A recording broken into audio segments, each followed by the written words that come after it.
bring in retired Lieutenant General Richard Newton now, NewsNation senior national security contributor and former U.S. Air Force Assistant Vice Chief of Staff. Secretary Blinken spoke to his Russian counterpart. Do you see that as a positive sign?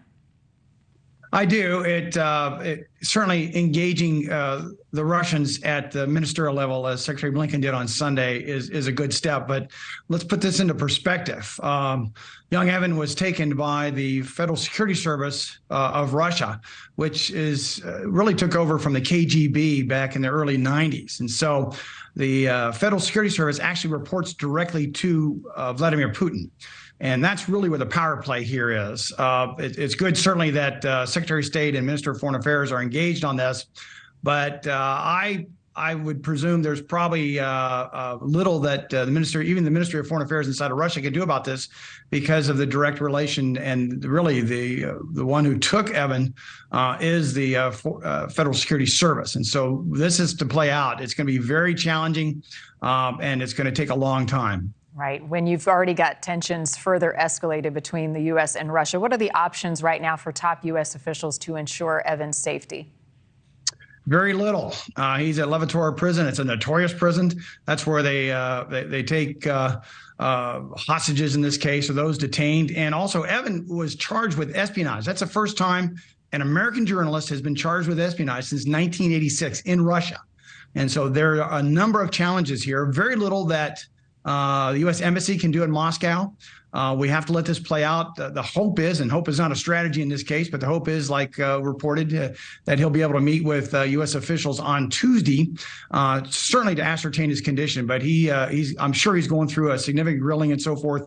Evan was also, earlier on in his reporting for the Wall Street Journal, had reported on, if you recall, Ms. Greiner, who was detained, as well as ongoing conditions between Ukraine and Russia in the invasion. So he was obviously a target, and he's now being held. And so, our hearts and prayers go out to him and his family. Yeah, and this begs a bigger question.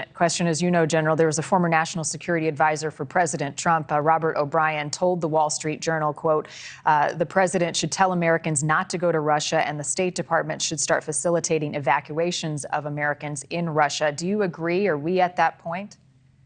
I absolutely agree with that. If you recall, when Ms. Greiner was taken, the United States, through the State Department, had put out a notice to all American travelers to not travel to Russia, even on what would be termed official business. Now, in Evan's case, though, he was there legitimately. He was there as a reporter, and he'd actually had somewhat of access to a large part of Russia. And so I would not necessarily want to prevent our journalists from being over there, but certainly day-to-day travel or everyday travel, or even business travel, I would not certainly have any members of my family or my friends travel to Russia. I agree with Mr. O'Brien. And Greiner's return was part of a prisoner swap. It's why she is home now. What is the likelihood of something like that in Evan's case? Well, that certainly would be in the offing. Putin will not release Evan without getting something of significance in his corner at all. And so that will begin to play out. But Putin will milk this, pardon for the term, but he'll milk this for as long as he possibly can to show that he's got leverage over even American citizens, in this case, journalists in Russia. And so he's playing this out on the world stage. And in this case, he holds all the cards. Isn't it also a concern that his state-appointed attorney may not be acting in his best interest? There's so little that we know about the process and who's pulling the strings. Absolutely, and I think that will be determined in the coming weeks and months or so. He will not have what I would call an independent legal counsel. He'll have one that's state controlled and state sponsored by Russia.